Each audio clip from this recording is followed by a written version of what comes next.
Ini syarat wajib puasa. Baik, kawan-kawan sekalian. Nah, kita berangkat yang kedua. Bagaimana sebenarnya dalilnya? Tadi udah kita sampaikan, ya. Dalilnya surat Al-Baqarah 183. Ya ayyuhalladzina amanu kutiba alaikumusiyam. Jadi Allah Subhanahu wa taala sampaikan, hai orang-orang beriman.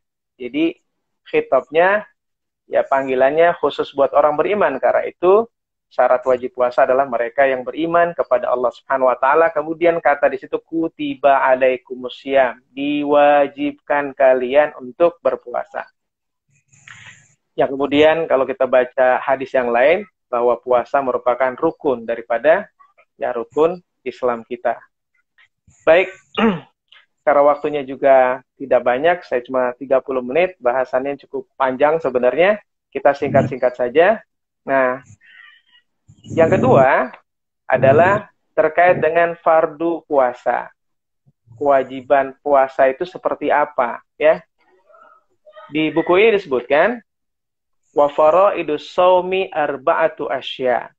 Dan kewajiban berpuasa itu pun ada 4 perkara. Jadi yang tadi pun 4 perkara, Islam, balik, berakal, mempunyai kemampuan untuk berpuasa. Karena kalau di luar itu ya orang yang sakit, faman kana minkum maridon aw ala safarin, mereka kan boleh untuk tidak berpuasa. Ada 4. Yang kedua juga terkait dengan faraidus shaumi, juga ada 4 perkara kewajiban berpuasa. Apa saja? Yang pertama, niat. Jadi tidak mungkin perbuatan itu diterima oleh Allah Subhanahu wa taala tanpa ada niat, ya. Karena itu Rasulullah SAW bersabda dalam hadisnya, innamal a'malu binniyat. Sesungguhnya amal perbuatan itu ditentukan dengan niatnya. Nah, ini berbeda antara puasa wajib dengan puasa sunnah. Kalau puasa sunnah, misalnya nih, Rasulullah SAW pernah pulang suatu kali, ketika dia pulang, ketemu istrinya Aisyah radhiyallahu anha, beliau belum sarapan, belum makan pagi, kemudian ditanya, gimana? Apakah pagi ini ada makanan?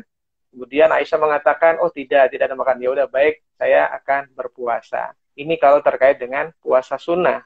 Tapi kalau untuk terkait dengan puasa wajib, ya kita harus niat. Nah, ini para ulama mengatakan, ya apakah niat itu harus dilafalkan atau tidak. Yang jelas, niat itu tempatnya dalam hati. Kalau seandainya orang pun tidak melafazkan, tapi ketika dia bangun malam, jam 4 dia makan nasi, itu kan berarti dia udah siap dengan sahurnya bahwa besok dia sedang akan berpuasa. Harus ada niat, ya. Yang kedua, ya tentunya al-imsak minal akli wasyurbi, menahan dari makan dan minum. Ini sudah kita paham semua bagaimana puasa itu menahan makan minum, ya. Kemudian yang ketiga adalah menahan untuk melakukan hubungan seksual. Ini untuk khusus yang sudah menikah, dilarang. Kenapa? Kalau misalnya dia pun melakukan hal itu, ya, di bulan puasa, ini bukan saja membatalkan puasa, bahkan dia mendapatkan sanksi kafarat. Kafaratnya itu luar biasa. Makanya jangan sampai, ya kalau dulu misalnya, kalau sekarang kan semua kegiatan pernikahan tuh semua dipending, ya. Orang mau nikah kemarin karena dengan adanya pandemi, ya diminta untuk bersabar. Andaikan misalnya mepet-mepet puasa, akhirnya di kemudian hari ada yang menikah, kemudian dia nggak bisa menahan diri untuk bisa ketemu istrinya, nah ini berat. Konsekuensinya dia mendapatkan kafarat, dia harus berpuasa 2 bulan, pertama dia harus membebaskan budak, tidak bisa, dia harus berpuasa 2 bulan berturut-turut. Tentunya kalau 2 bulan belum selesai, ya dia bisa harus ulang lagi puasanya. Yang berikutnya, keempat, menahan sengaja, muntah dengan sengaja. Jadi kalau muntah dengan sengaja itu akan membatalkan puasa, ya. Kalau kita tahu-tahu muntah dengan tidak sengaja, ya silahkan aja, itu tidak membatalkan puasa. Tapi kalau kita paksa muntah, kemudian muntahnya itu dengan sengaja, itu bisa membatalkan puasa. Baik, kawan-kawan sekalian, ya, itu ada dua tema yang sudah kita sampaikan terkait dengan fikih puasa, ya. Dan sekarang kenapa kita lakukan ini? Supaya puasa kita betul-betul baik sesuai dengan syariat, ya. Apalagi yang kita inginkan bukan saja puasa, meninggalkan makan dan minum.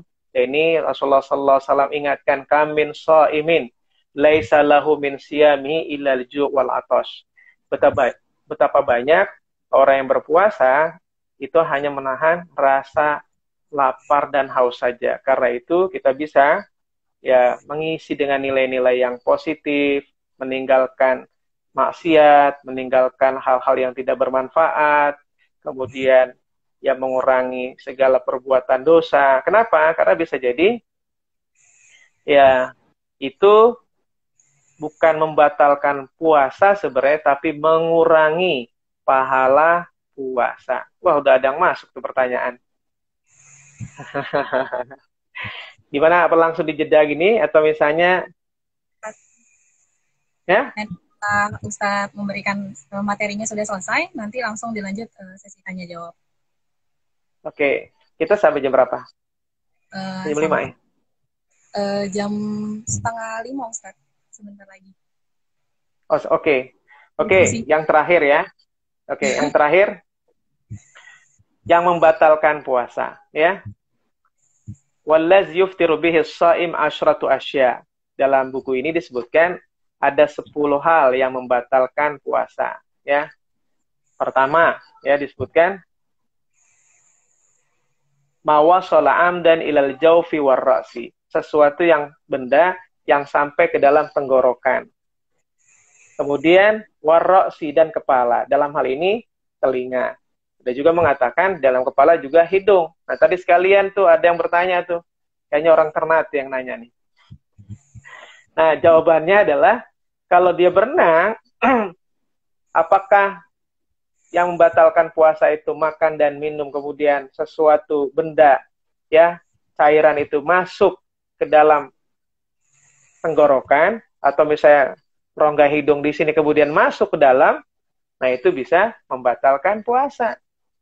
Kalau seandainya cuma sampai mulut saja, kayak kumur-kumur, ya, ketika berwudu, itu kan tidak masuk, ya. Kemudian sampai, atau misalnya istinsyak, kumur-kumur di hidung itu tidak masuk ke dalam. Tapi kalau dia masuk ke dalam, ya bisa membatalkan puasa. Karena kita tidak tahu juga, kadang-kadang kalau kita berenang nih, ya, berenang, kadang kaget, kadang keminum airnya, ya itu bisa membatalkan puasa. Ya, lebih baiknya dihindari, ya, kalau memang itu bisa membatalkan puasa. Ini sekalian nih, ya, bagaimana kalau misalnya sahur main kebut aja azan, ya. Nah, sebenarnya dalam Indonesia ini, budaya timur ini luar biasa, ya. Tidak ada di tempat lain. Namanya imsak, ya. Imsak itu artinya menahan. Nah, kita paham betul bahwa budaya kita ada imsak. Kenapa? Kehati-hatian. Jangan sampai nanti kita sudah masuk, ya, tulu'ul fajri, munculnya fajar, itu bisa membatalkan puasa. Memang batas akhirnya adalah azan. Ya tentunya kalau sudah azan, ini dipastikan nih, ya. Kadang-kadang di rumah-rumah kita nih azannya beda-beda nih. Di masjid sebelah sana azannya belakangan. Di masjid sana azannya duluan. Nanti kita kebut nih, cari azan yang duluan, ya tinggal disamakan aja nih jamnya nih. Apakah oleh pemerintah atau oleh BMKG, disamakan dulu nih. Nah, kalau kita melihat sunnah Rasulullah SAW, kalau kita belajar hari ini, Rasulullah SAW itu takhirus sahur. Jadi mengakhirkan sahur. Mengakhirkan sahur itu bukan berarti artinya menjauhkan dari waktu azan. Bahkan batasannya seberapa antara sahur Rasulullah SAW dengan subuh, dengan fajar, itu sekitar 50 ayat. Jadi kalau baca Al-Quran, 50 ayat, nah itulah batasannya, ya, kurang lebih sekitar 10-15 menit. Kalau kita namanya di kita namanya adalah imsak, kalau dulu Rasulullah membatasi dengan membaca ayat-ayat Al-Quran sampai 50 menit. Kenapa? Karena memang kalau kita membaca Al-Quranul Karim, waktu sahur itu memang waktu mustajab. kita bisa baca dalam surat Az-Zariyat, Allah Subhanahu wa taala menyebutkan innal muttaqina fi jannati wa uyun akhizina ma atahum rabbuhum wa waqahum rabbuhum adzabal jahim. Saya lupa apa ayatnya, kepastiannya, yang kemudian dalam ayat tersebut disebutkan wabil ashari hum yastaghfirun, yang kemudian di waktu sahur mereka beristighfar kepada Allah Subhanahu wa taala. Jadi kita manfaatkan. Makanya jangan sampai mepet-mepet, kecuali yang kedua. Salah satu sunnahnya adalah ta'jilul iftar, kita segerakan. Jadi kita segerakan berbuka puasa, karena ini bagian dari sunnah Rasulullah SAW. Apalagi sekarang ini orang Islam kita di Indonesia itu selalu tepat waktu. Kapan? Ketika berbuka puasa. Ya, pas tanya, udah azan belum? Itu yang paling ditunggu sekarang program di televisi, di radio apa? Itu azan maghrib. Itu selalu ditunggu oleh kita semua. Gitu sih gambarannya. Nah, sekalian saja ya. Yang terakhir saya mau sampaikan tadi udah terkait dengan yang disunahkan pada bulan puasa. Yang pertama tadi sudah saya sampaikan, ta'jilul fitri, jadi menyegerakan berbuka puasa. Ini juga kadang-kadang kita harus memahami juga, jangan sampai ini kita ada ajang balas dendam. Puasa itu kan al-imsak, menahan diri, mengendalikan.